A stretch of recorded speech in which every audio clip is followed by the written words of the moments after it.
Ils ont attaché une femme enceinte à une chaise, en plein tribunal, pour plaisanter. Oui, vous avez bien entendu.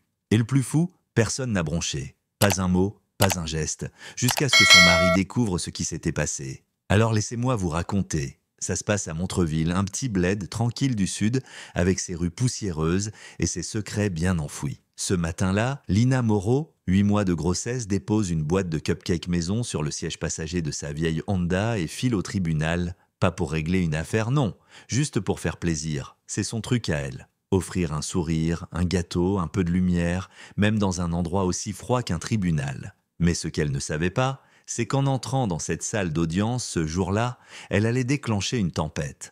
Un gamin de 19 ans, Malik, était debout devant le juge. Petit, maigre, les mains tremblantes, on l'accusait d'avoir volé un vélo.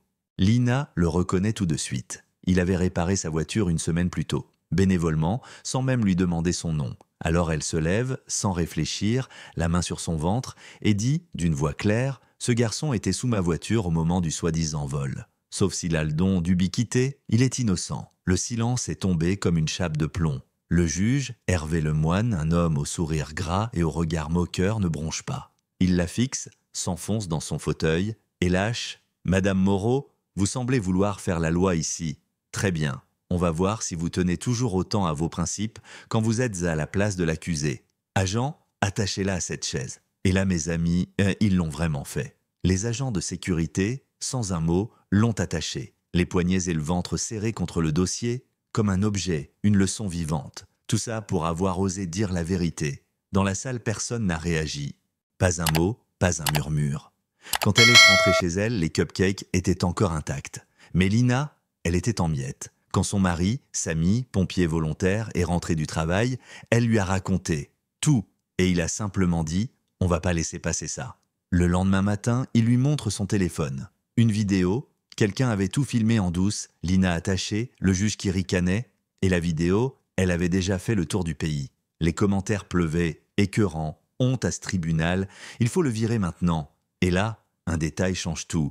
Une femme ancienne greffière à la retraite vient frapper à leur porte. Jeanne, voix tremblante mais regard décidé. « Ce juge, dit-elle, je l'ai vu détruire des preuves, mentir, humilier des jeunes comme Malik pendant des années, et j'ai des dossiers, je veux témoigner. » Et boum, voilà le virage, Samy compile tout, les vidéos, les témoignages, les preuves de corruption. Et il les remet à une journaliste locale. Le jour suivant, le tribunal est encerclé de manifestants. Des gens simples, des voisins, des profs, des pompiers, tous là. Et Lina, malgré sa peur, prend la parole. Debout sur une caisse en bois, son ventre bien visible sous sa robe, elle dit d'une voix claire « Je ne suis pas militante, je suis juste fatiguée. Fatiguée de voir des salauds en robe noire jouer avec nos vies. » Et Samy, à ses côtés, lève une pile de documents. Ce juge a pris des pots de vin, caché des abus, menti au peuple. Et aujourd'hui, on dit stop. Le juge Lemoine est suspendu le lendemain. Une enquête est lancée. Et Montreville n'est plus le même. Certains murmurent que Lina a exagéré, d'autres l'appellent la femme qui a fait tomber le juge. Mais une chose est sûre, elle a démontré que même les plus petits gestes peuvent allumer de grandes révoltes.